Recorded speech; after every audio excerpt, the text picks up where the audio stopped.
क्या आपने कभी गौर किया है कि नवरात्रि, नवग्रह, नवरत्न, इस सब में 9 वर्ड का मतलब क्या है, 9 लेटर का कॉन्सेप्ट क्या है? आइए आज आपको समझाते हैं और बताते भी हैं। सबसे पहले हम बात करेंगे नवग्रह के बारे में। तो अगर नवग्रह के बारे में हम बात करते हैं तो उसमें आपका सूर्य, चंद्र, मंगल, बुध, गुरु, शुक्र, शनि, राहु और केतु, बेसिकली ये 9 होते हैं। इनके बारे में बात करेंगे। ये सब के सब जो होते हैं वो अलग अलग एनर्जी को रिप्रेजेंट करते हैं, अलग अलग ऊर्जा को बताते हैं कि इस ऊर्जा का हमारे जीवन में क्या महत्व है। जैसे अगर हम सूर्य के बारे में बात करेंगे तो एक एनर्जी, एक लाइट का सोर्स होता है। मंगल के बारे में बात करेंगे तो एक एनर्जी और एक एग्रेशन का सोर्स होता है। तो इस तरीके से हर किसी का बेसिक कॉन्सेप्ट होता है।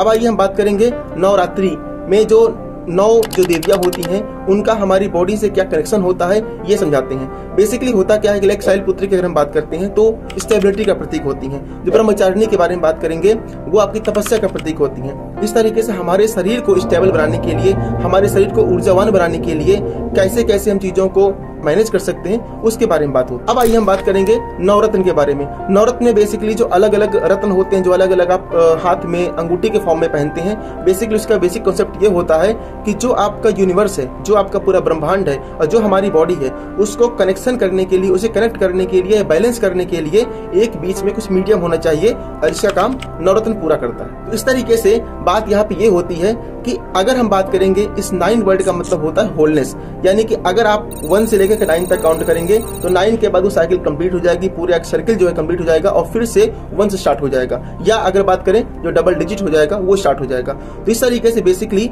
जो एक 9 वर्ड का मतलब बेसिकली ये होता है कि हम एक होलनेस की तरफ जाते हैं, एक कंप्लीट साइकिल की तरफ जाते हैं और जो हमारा यूनिवर्स है, जो हमारा ब्रह्मांड है, वो भी कहीं ना कहीं एक ऊर्जा और एक कंप्लीटनेस का प्रतीक होता है।